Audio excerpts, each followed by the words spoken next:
saying, I think it's gonna pronounce like Balder.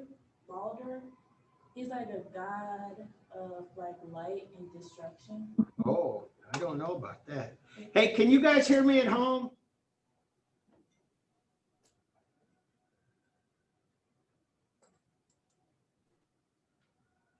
Oh man.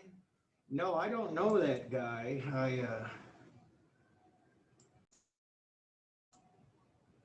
Like it's pretty interesting. I forgot what the novel was pretty interesting. Can you guys hear me now? Yeah, we can hear you. Oh, good. Thanks. Thanks, I'm hon. sending the other half of the class in here now because they went to the other link. Hi, Brett. The other link. Yeah, Oh. there was another link that was sent out. They went to the 920 instead of the 910 because you sent us two different like Zoom meetings. Uh,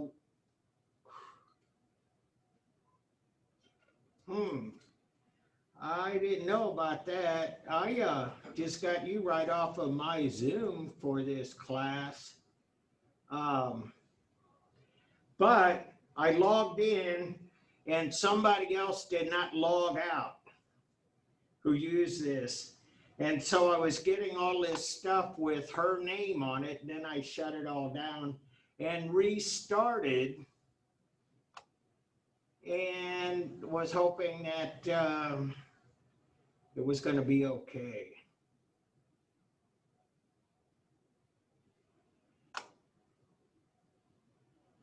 And so let me see.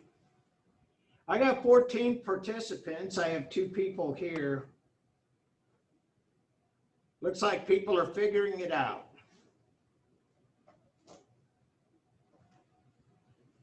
So let's get started.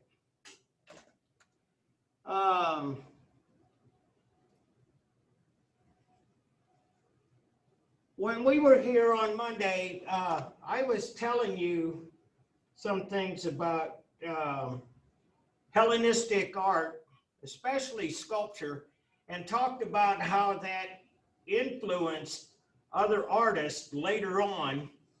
And I didn't have any pictures to show you, but now I do. And this is just a short PowerPoint. Donatello, Renaissance sculptor, Mary Magdalene, 1454-55.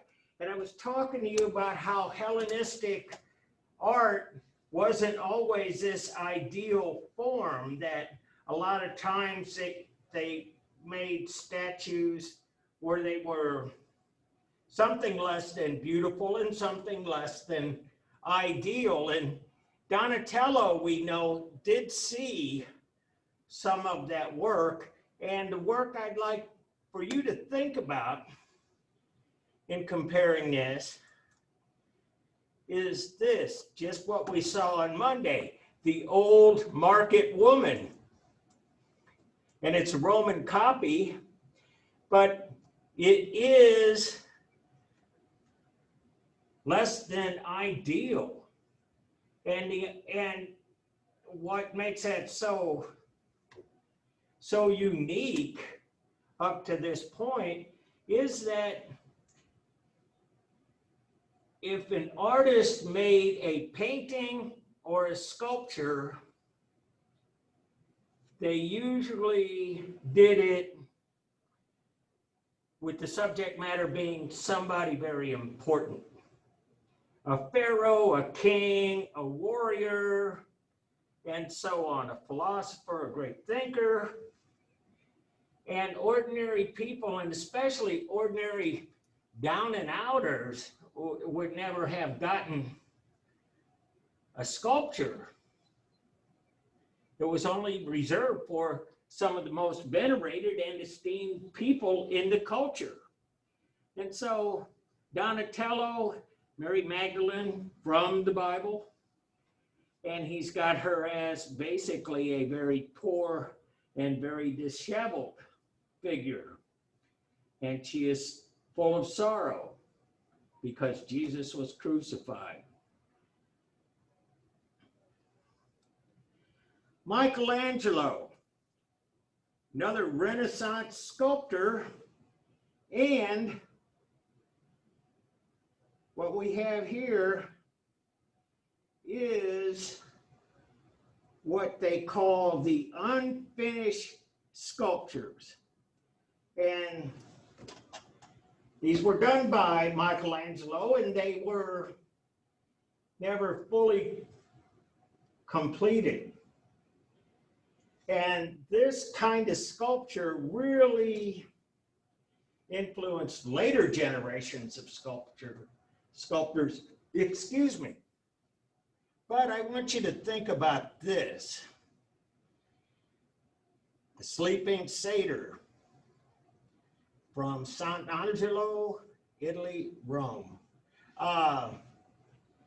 And so this is a lot more finished, but the sleeping satyr is sleeping on a rock, and the rock is still in its original form.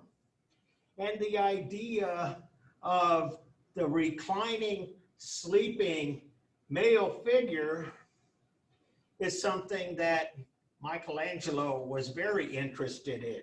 And so you can see the one here on the left, very similar in some respects, and other ones among the unfinished Michelangelos. And so anyway, I have another sculpture here, and it was done by an American. And I brought it in because sometimes all of this classical Greek stuff, sometimes it just doesn't translate so well. And that's this. This is Horatio Greenough's George Washington. And it was commissioned on the 100th birthday, or the commemoration of the 100th birthday of George Washington. He had died long before this.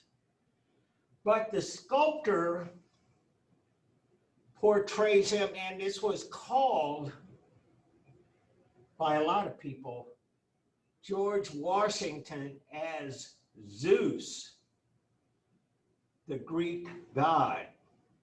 And this is right out of Greek mythology. He looks like Zeus. He's enthroned by Zeus, like Zeus would have been pictured. But why didn't this go over so well? Did it feel like appropriation of like the Greek culture, maybe? Yeah, well, yeah, that's true. And they appropriated a lot of Greek culture in the buildings around Washington, D.C. Greek and Roman architectures all over the place. But the statue is something different.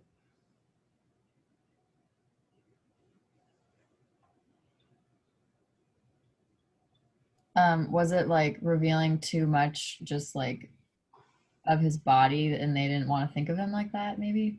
Yeah, that's kind of along the lines. And the idea that George Washington was being portrayed as a god. And he was a president, and he was elected, and he served 2 terms and then stepped down. He was not a god. He was not a monarch. He was a president. And so all of this stuff about Greek gods and kings and all of this comes right out of that tradition. And we liked what the architecture said. The architecture really was supposed to embody the values of the ancient world. Democracy, fair play, intelligence, rationality, mathematics, science, all of that stuff. And that's okay for the architecture, but when it comes to people, we didn't portray them like Greek gods. And so, anyway, you don't see it much like this. And so anyway, it's famous, and it's famous because it was kind of missed the mark, if you will. And let me see, I'm gonna,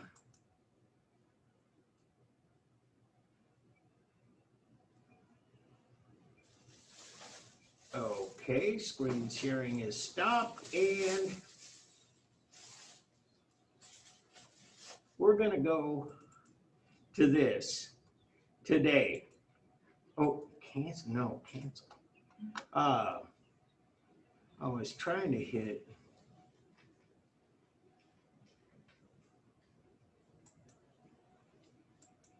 this, share, run.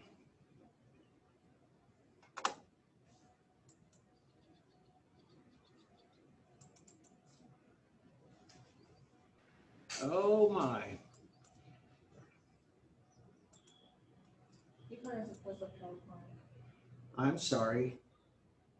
I couldn't hear you. Oh, you probably have to press the PowerPoint. Yeah, It's probably already there. yeah, that'll work. Good idea. And slideshow from the beginning. There we are. You guys see that at home? Etruscans. Yeah, we can see that. Okay, good. One of the things I got to apologize for was that this computer froze up when we were looking at some of this stuff on Monday. And so you guys left. I had to shut off the computer and then restart it, and then get out of all of the applications and shut down Zoom and stuff. But here we go. I showed you the Pantheon lighting, I'm sure. I wanted to show you this.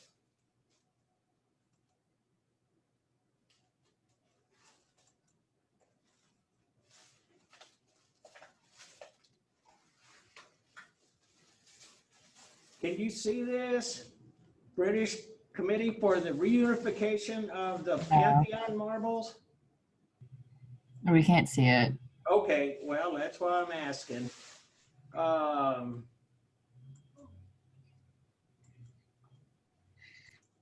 How's that? Yep. Okay, good. When we looked at that film on the Pantheon, they talked about the Elgin marbles, how the British came in the early 1800s and took a bunch of the statues, and they didn't, in the film, that was a Khan Academy video, they didn't properly explain where that process is. It just said it was contentious. And so this is the website. It is, for instance, the history of the marbles. The Greeks have been yearning for the return of their marble sculptures taken by England from the Parthenon. It says for 200 years. That's about exactly when Elgin took them. And so you saw in the video too, the Acropolis Museum. You see the Acropolis up here?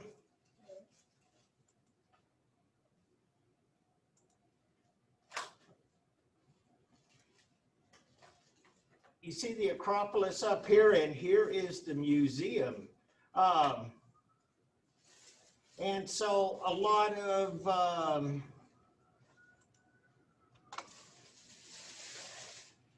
of information about that, and what we saw here, this is a really kind of a nice video to show you what this place is. That's in Greece. Yes.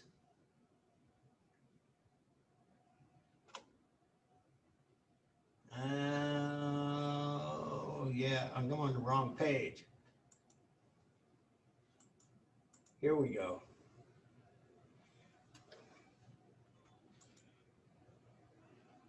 Can you see that at home? Yeah, we can. Okay. Play. A short visit.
So, they're working on it. They,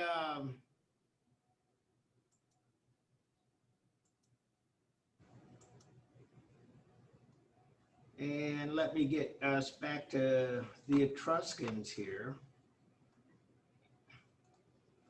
I have a question. Yes, How long does it take for them to make sculptures like those? that's a good question. I don't really know. And what I can say about it is this, is that, oh, can I get this new share? Etruscans, share.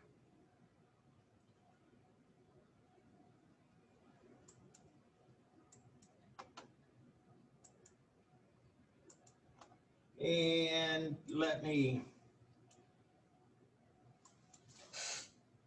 and there we go.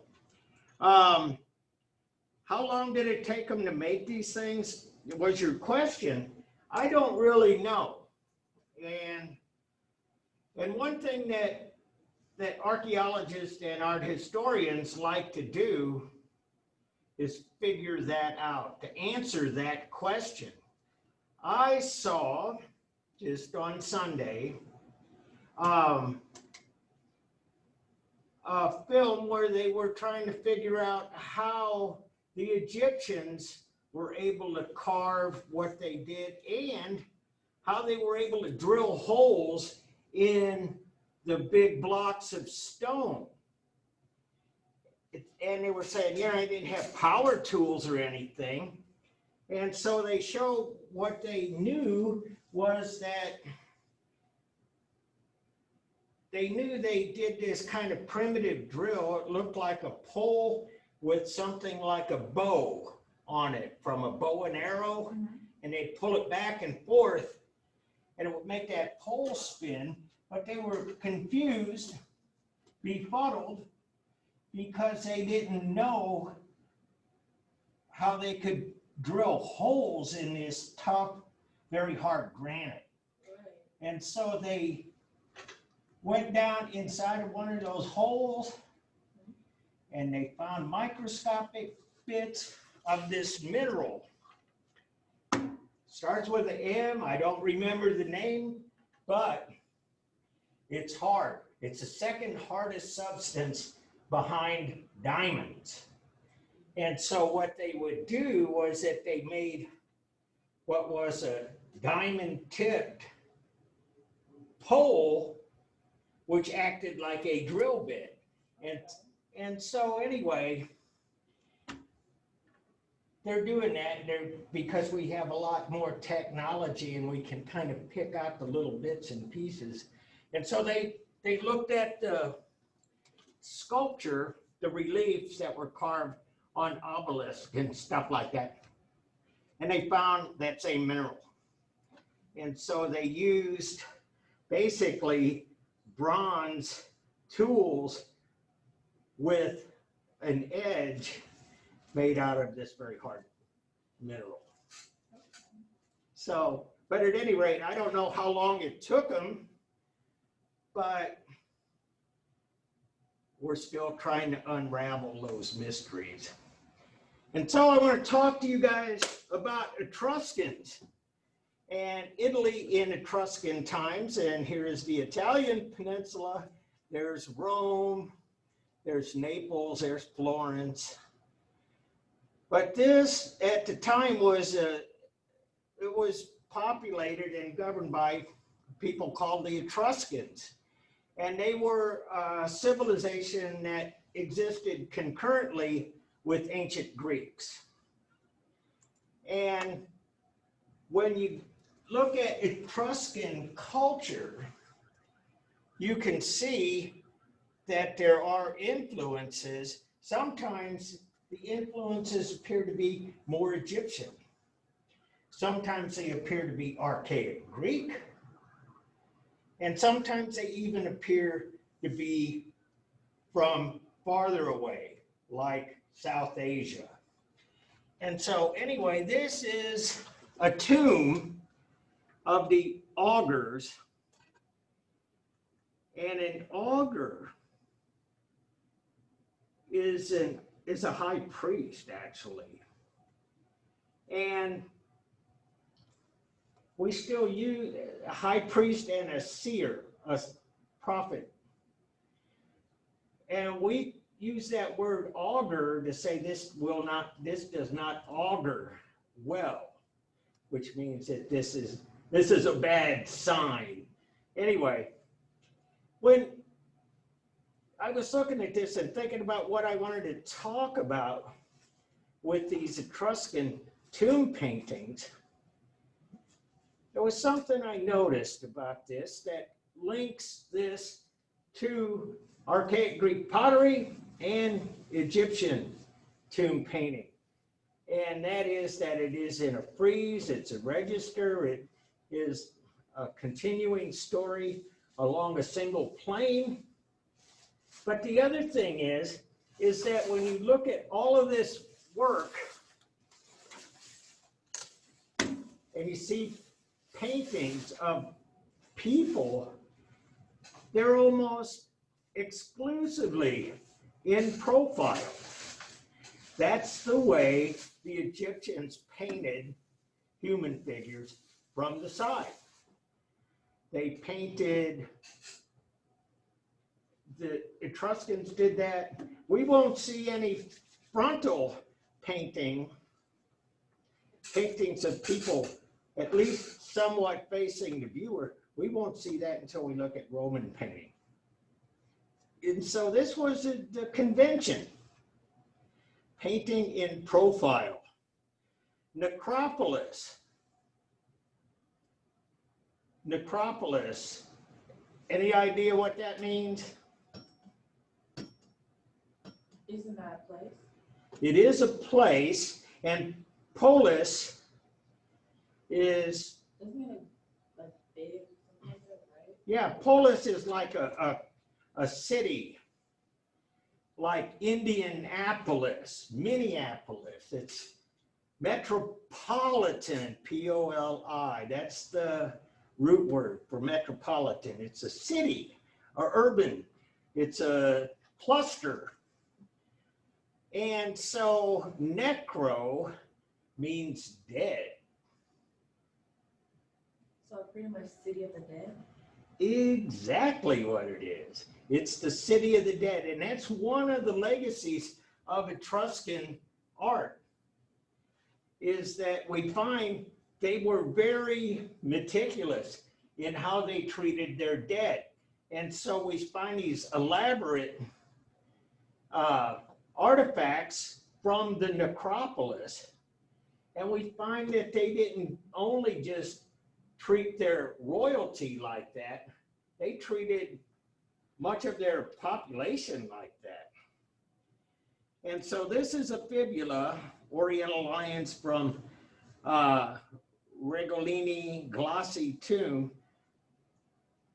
The tomb's named after the people that discovered it.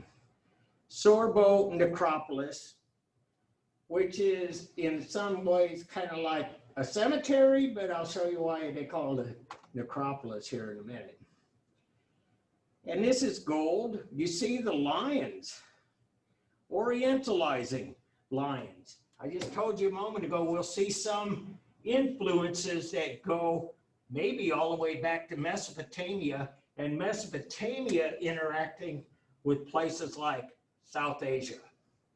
And so we'll find things that appear in archaic Greek art, that appear in Etruscan art, that look very Hindu and Mesopotamian. And so anyway, the design and everything's like that. This is like a piece of jewelry, a fibula, and it's pretty big. We talked about that this morning. It's 18 inches high. And I was thinking it was worn on the side, but it's probably something more like a breastplate. But at any rate, decoration, jewelry. And here is a model of an Etruscan temple. And again, it has some characteristics of a few different cultures. It has the columns, and we've seen columns in Egypt. We saw them in Greece. We saw them in the Aegean. And probably the closest relative would be Minoan, the palace at Knossos. They had red columns and without ornamentation, without fluting, without an elaborate capital. And so this looks in some ways kind of Minoan, but the way that it's built with this triangular pediment on top, in front, is kind of Greek, but the roof extends way out from the building, and that's not Greek at all. And I think that one of the first things that one notices when you see an Etruscan temple, it's not all of this ideal mathematics that we saw in the Parthenon. Parthenon, everything was worked out visually and philosophically to be the ideal proportions as they saw it. Here, not so much.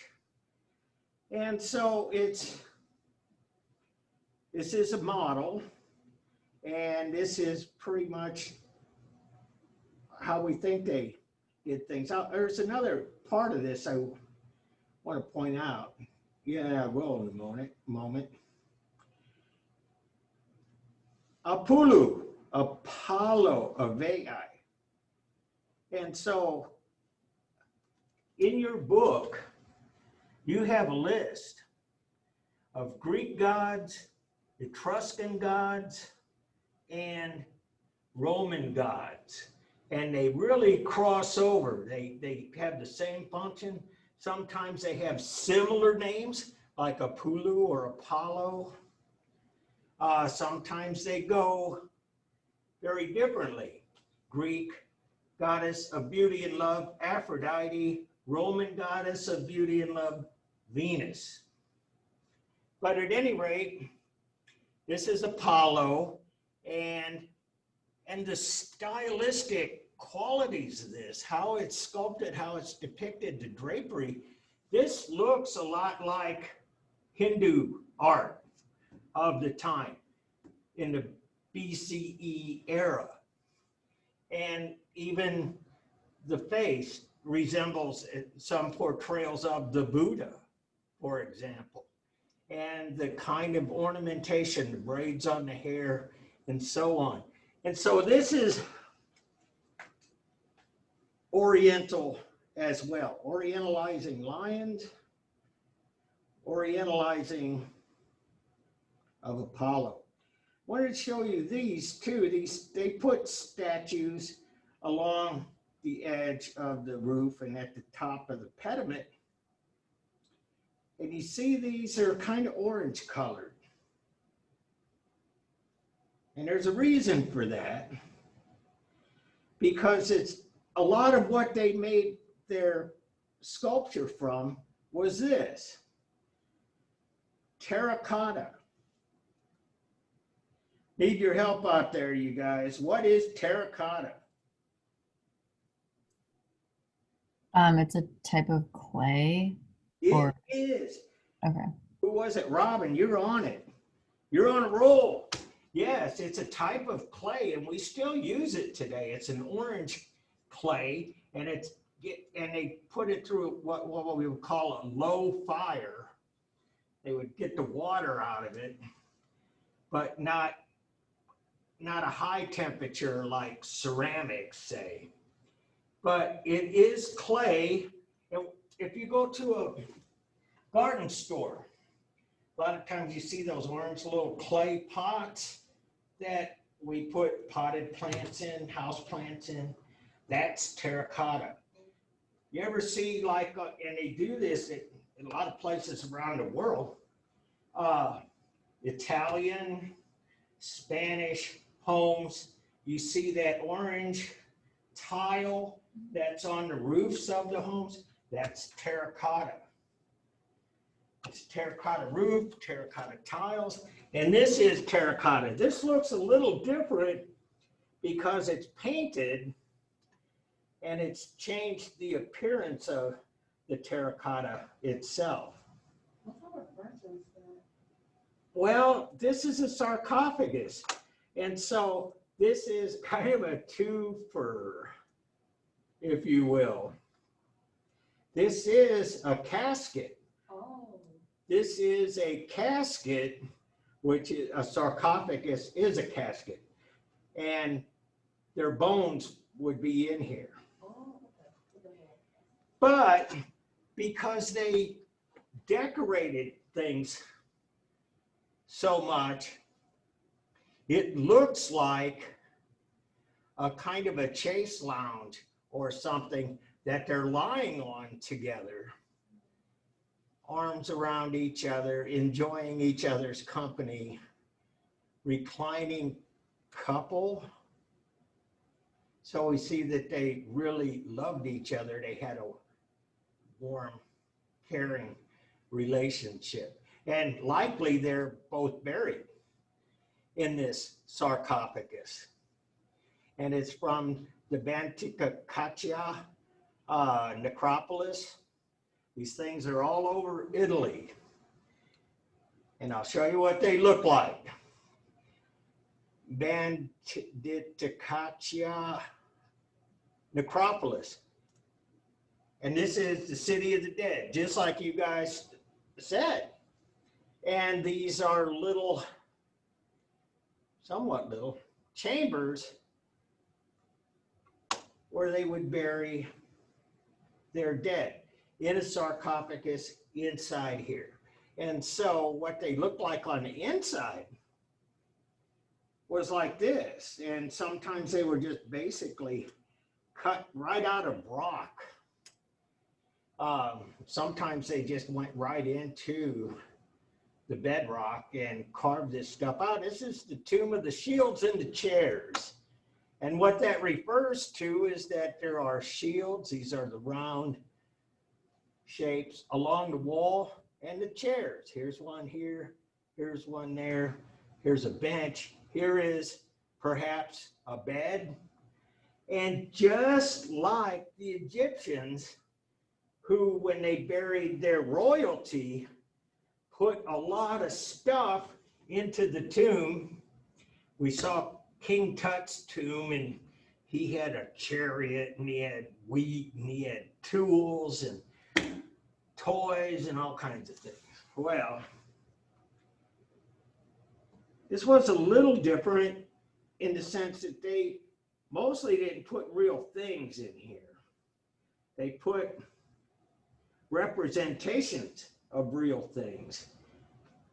This is not, well, you could still use this as a chair, but it's a representation of a chair. And I'll show you more what I'm talking about.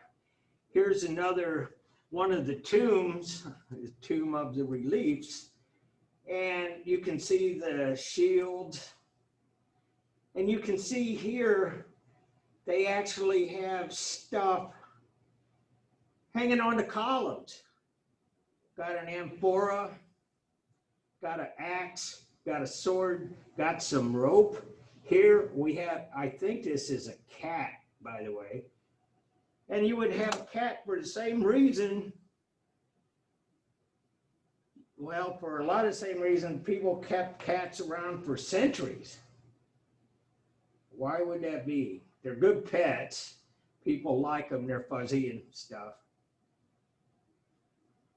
I heard that that cats kind of sense death, something like that. Yeah, it's kind of like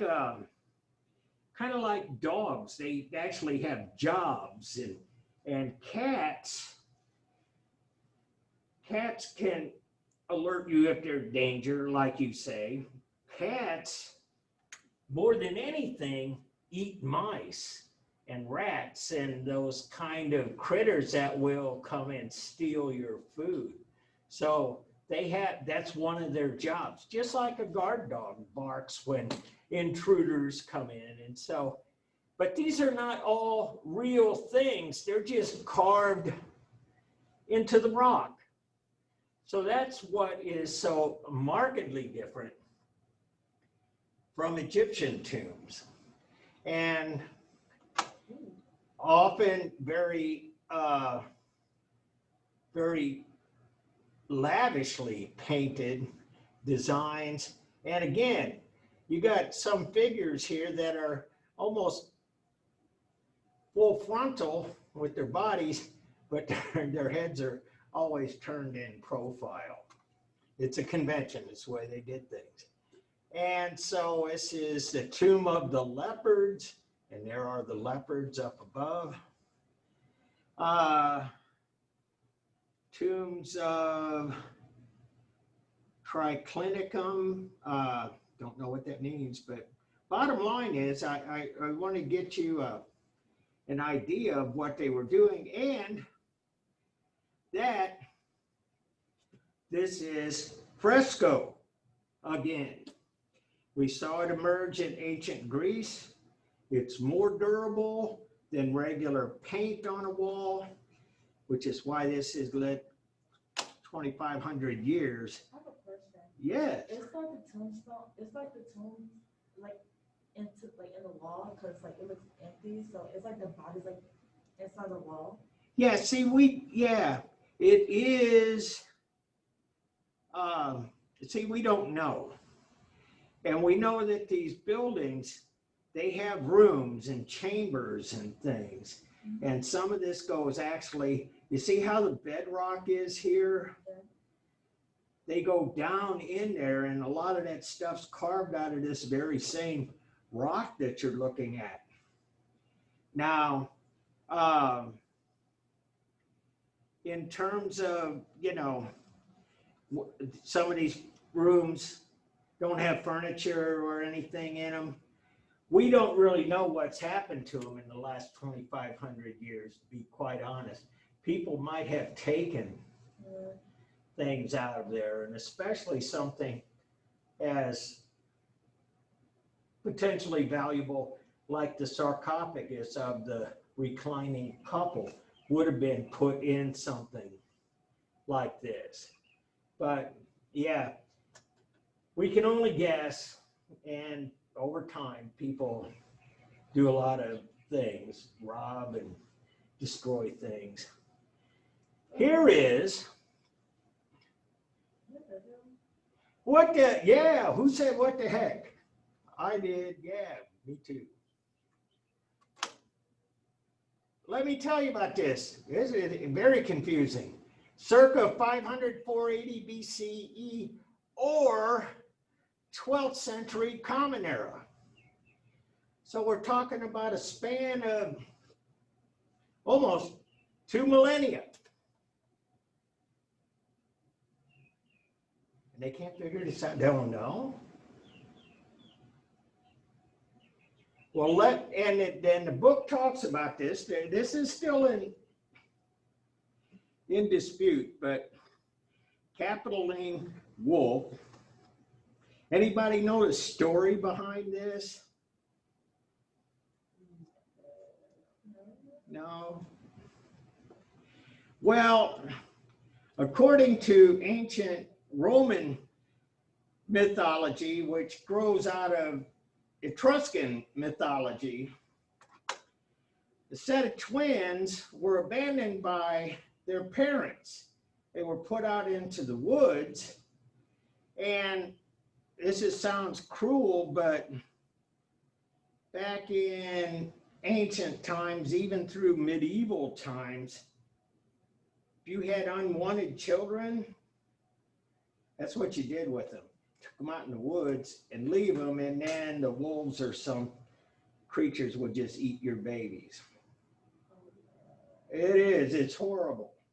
But that's kind of come back, and it still exists in folklore. For example, how about Little Red Riding Hood and the Big Bad Wolf? Right out of medieval, ancient mythology. And especially if you had a child that may have been what we would call have disabilities. That was kind of common. But these two did not have disabilities. They were just unwanted. They were left out there. And instead of being eaten by the wolf, they were adopted by the wolf. And so they are drinking her milk. This is referred to in a lot of stories as the she-wolf. And these two babies are Romulus and Remus, according to mythology. And so what we think, going back to the provenance of it, we think that probably the she-wolf was cast in bronze 2,500 years ago, and we think that maybe these two babies were cast 800, 900 years ago. So those babies got raised by wolves, pretty much. Okay, I couldn't hear you because So those two babies pretty much got raised by that wolf. yeah, they got raised by the wolf and they competed with each other. And Romulus was the one who founded a city that was eventually named after him, Rome. And so these babies are this is the founder of Rome right here.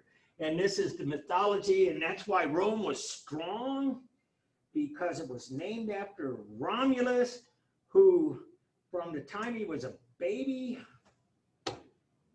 was raised by the she-wolf. And How did you even find out about these two babies?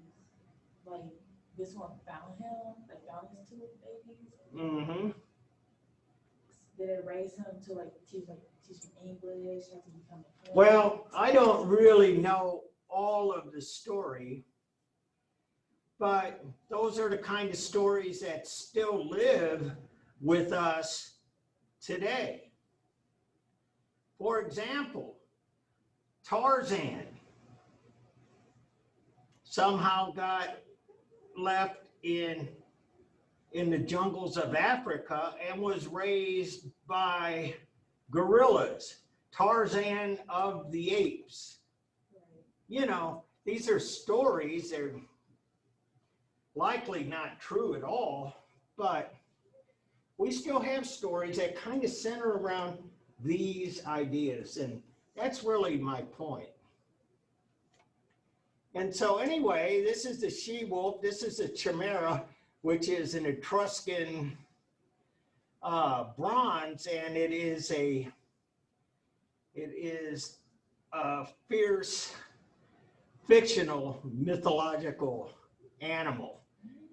And so, yeah, it's a lion with the tail of a snake and just, anyway, chimera, that's Etruscan. And so you can see the similarities between the she-wolf and the chimera. This is a little, this is first half of 4th century. This is 6th century BCE, maybe. Anyway, one of the things about Etruscans was that they used bronze for a lot of things. In the other cultures, bronze was almost exclusively used for 2 things: statues of great people or gods, or weapons, swords, shields, stuff like that. But this is Ficaroni cista. But what is a cista? Kind of like a brother, only a girl. Never mind. Just saying, asking. No, it's a container for toiletries. And so this would probably belong to a woman, and it would contain a mirror, a brush, and stuff like that. It's 2 feet 6 inches high, so it's like 30 inches. This is kind of big, but it would have all of her stuff, her soap. And, is it like a size of like a pot? yeah, it's like a pot. The lid would come off right here. But they would use bronze to make things that were kind of household items, which makes them a lot different. And so with all of these cultures, here's an etching on the back of a mirror, and it's Chalchas examining a liver. What the heck?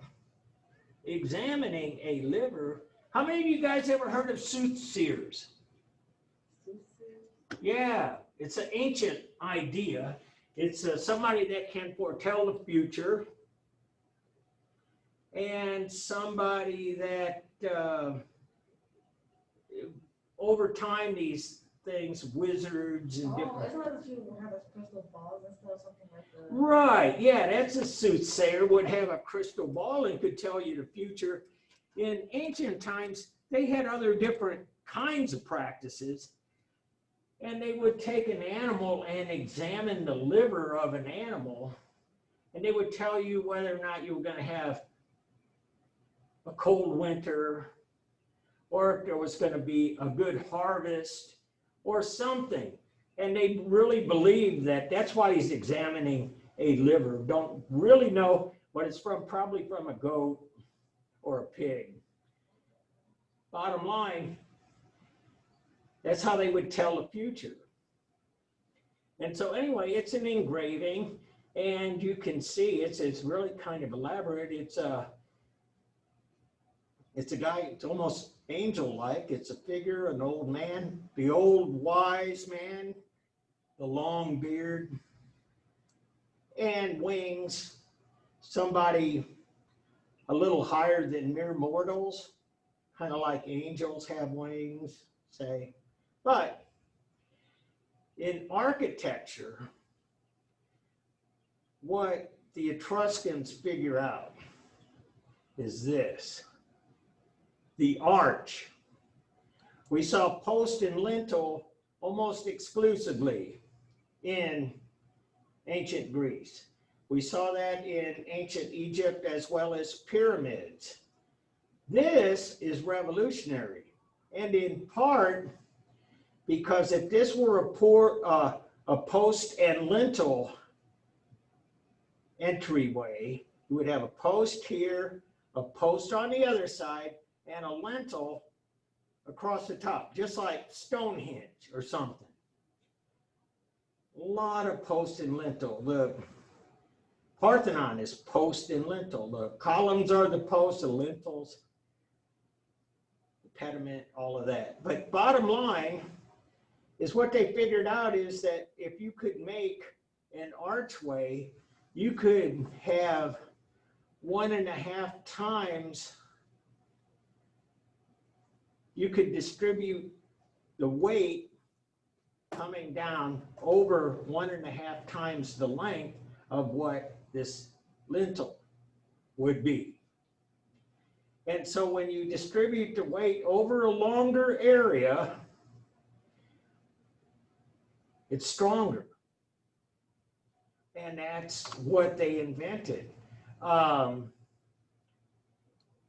so we see that here, it becomes really important to the Romans. And when we look at Rome, spoiler alert, we see a lot of architecture and engineering. And the difference, one of the big differences, at least to my mind, differences between the Romans and the Greeks were more idealistic, and they looked for perfect things and ideal things. The Romans were more real. They didn't aspire to great beauty, although they did copy a lot of Greek art, and they understood poetry and some of the other arts, but basically where they excelled was in building things and military exploits. But bottom line, there's the arch, they invented it. And so here's another sarcophagus. It's a little newer, and it's made of this stuff, tufa. Anybody know what tufa is? Is another type of clay, that type of stone. It is a type of stone. You're absolutely right. It's volcanic stone. And so what we have on the Italian peninsula is a lot of volcanic activity. And that's still today. We have Mount Etna and Mount Vesuvius and all of that. It is still a very active volcano region, a lot of seismic activity. And so basically this is the stone of lava rock. And I didn't notice this before, 9806. Another thing that archaeologists, they label things, you know. And so anyway, another sarcophagus.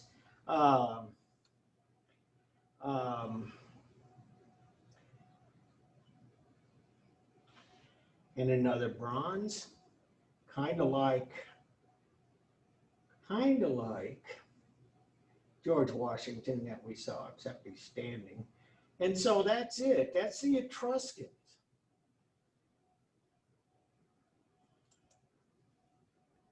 And before you go, I want to show you this. And it looks like we got screen, we're good.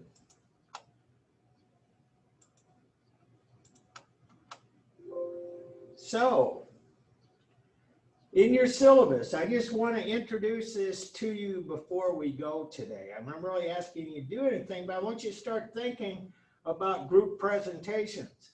It's part of what we'll do in this class, and it's what we'll do in lieu of doing some writing papers.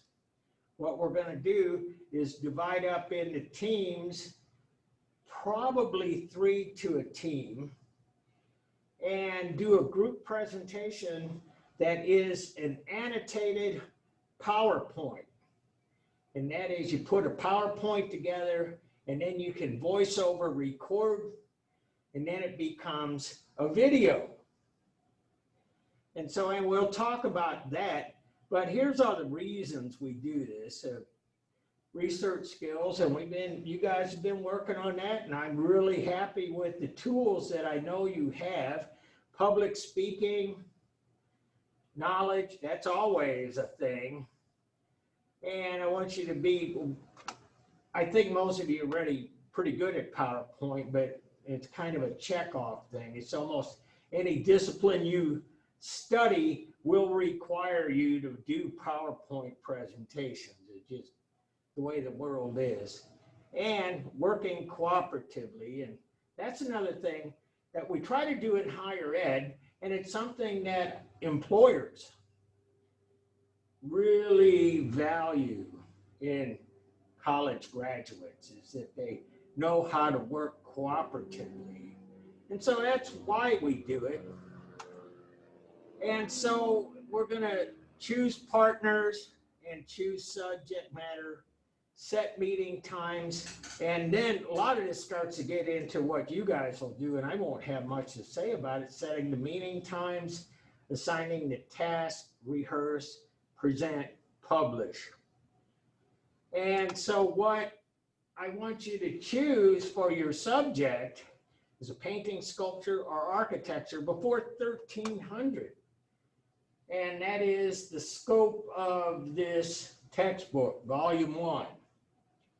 And so what you might want to do in your spare time, start thumbing through the textbook and see if there's something that you really like. Or there may have been something that you've seen already that you would like, that you like and would like to know more about. And so there are a couple of things I want to make sure you understand and present in your presentation, and that is the time, the place, and the purpose of the work. And so if it's a building, that's kind of self-evident, but sometimes painting and sculpture, more decorative, but usually there is a meaning behind that as well. Power, and so, for instance, we looked at Egyptian art. We saw Ramses II and these giant colossal statues of the pharaoh. That is power. Tells you who's the boss, tells you who you better listen to and stay out of the way of. And so anyway, but that's a lot different when you go to the Etruscan culture, because a lot of these were just kind of more like regular people. And they have sarcophagi, that's plural for sarcophagus, and they have a different power structure and belief system that always plays into the art. And that has everything to do with art being sort of connected to religion. It stays connected to religion. It stays connected to religion and government. And in Egypt, when you're doing a statue of the pharaoh or a pyramid or something like that, the power is in the pharaoh, and the pharaoh is the ruler, but is also a god too, in many cases. So anyway, belief systems and power, they pretty much guide what art is made from those cultures. We get to a point in modern day where we have this idea of art for art's sake. And it's not really about religion, and a lot of artists, the starving artists, they don't have a government, they don't have a pope, they don't have a bishop, they don't have a pharaoh or a king to pay for their art. Anyway, formal analysis and the legacy. And I showed you the legacy of Hellenistic art today. And the formal analysis is really just a description of the physical characteristics of the work.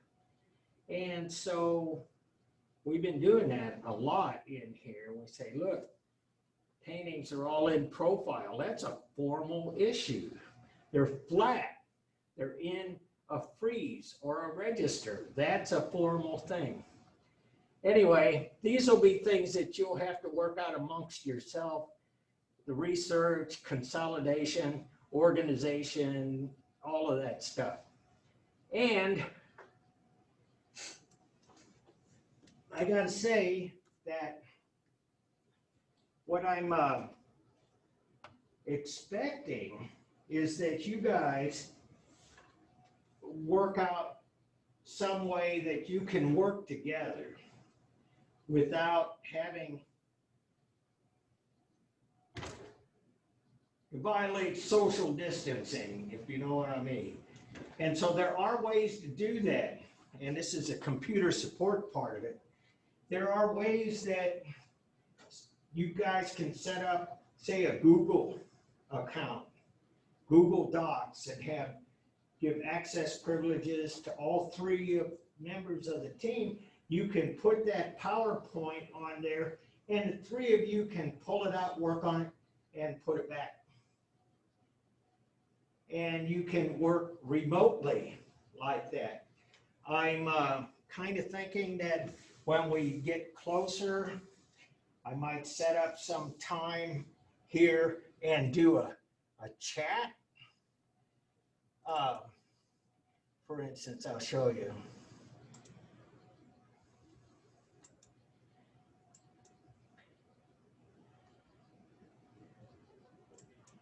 Oh, I'm not getting it.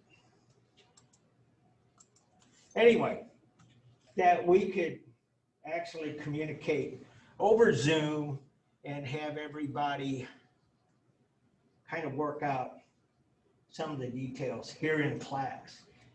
Because after 6 o'clock to 7:15 on Monday, Wednesday nights, y'all are doing different things all over the place. But I do know that everybody should be here for this time, and we'll set some time aside to do that. But for right now, just think about what you might want to do some research about. And when you get these presentations done, I'm going to be asking you to submit on Canvas. But I won't be asking you for that PowerPoint, because when you put the annotation over the top of it and it becomes a video, the file's going to be too big. I won't be able to take it. But if you have it and you put it on YouTube, you could send me the link for YouTube. In fact, a lot of my videos that you see on Zoom, the one that I'm recording right now, I'll download it, put it on YouTube, put it back on Canvas. Because Canvas does not have the storage, it won't accept your videos. But if we can use an outside source, the Google Docs might work for that too. Send me the web address, the link to that file. And I want, during that 2 weeks, or those 2 class periods, November 30th, December 2nd, I want to set aside those 2 days or just playing your videos. And I'm really looking forward to that. And everybody should be here and we can do some Zoom questions and so on. And so it's getting late. Do you have any questions for me? For our presentation, can we use the PowerPoint for maybe our group presentation, like choose what to present about and Yeah. Yeah. Well, you guys at home are, I still got most of you here online, so no questions. We have a quiz on Monday, and it'll be chapters 5 and